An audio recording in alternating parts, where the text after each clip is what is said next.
Hello everybody and welcome to my latest video.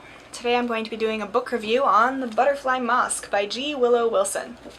This book got 5 out of 5 stars from me. Fantastic.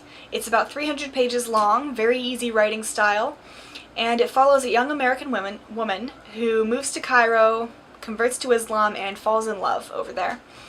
I loved it primarily because she has this theme of common humanity throughout the clash of civilizations. And the clash of civilizations is a culture shock, basically, where one country's culture and another country's culture don't quite go together, so they butt heads a little bit, and sometimes more than a little bit. And the common humanity is that realization, that knowledge that we're not so different. I am no different from a girl in China. I may have different things in my apartment, I may read different books, my government may be different, but we're both human. We both, generally speaking, want the same things. And it was just very interesting to me to see that in this book because it occurred post 9/11. So that tension between Islam and the United States, or what we perceived as Islam, was especially high at the time. And she was trying basically to fight that. She's an American in Egypt right after 9/11. That's gonna throw anybody off, but she finds a way to work through it. And she and Omar, her husband, managed to find a common ground in Islam, which I thought was fantastic. Because when you have two different cultures in the clash of civilizations, common ground is something that's going to be incredibly hard to find. And so to do it through a religion was brilliant. And it also worked pretty well for them because that was how they solved their problems. And it also really opened my eyes to the religion as a whole. I've learned a little bit, not much, and certainly not enough.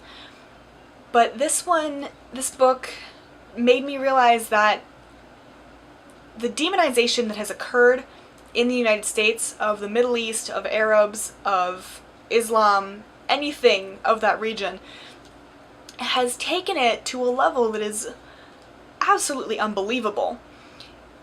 But it's because we fear it. And this book sort of takes that fear down quite a few notches because it humanizes them. As opposed to demonizing it humanizes them.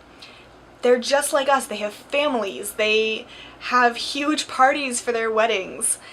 You know, all that fun stuff that we think of as sort of a civilized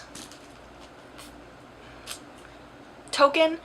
It all happens everywhere else. It may not be exactly what we see in the States or whatever country you're from, but everybody has their own traditions. And I really enjoyed seeing that through her eyes, especially because she is American and then she chose to move there. And so it's seeing it through the eyes of an American, but who has, I don't know, just the mix of it in the early 2000s was fascinating to me, and it really opened my eyes and made me desperately want to do something to take away the stereotype in the States. I don't know what, but I'm gonna figure it out and hopefully read more like this. Hopefully learn more. So, until next time, read The Butterfly Mosque, please, for my sake, and your own, and everybody else's. Butterfly Mosque. Go. But until my next video anyway,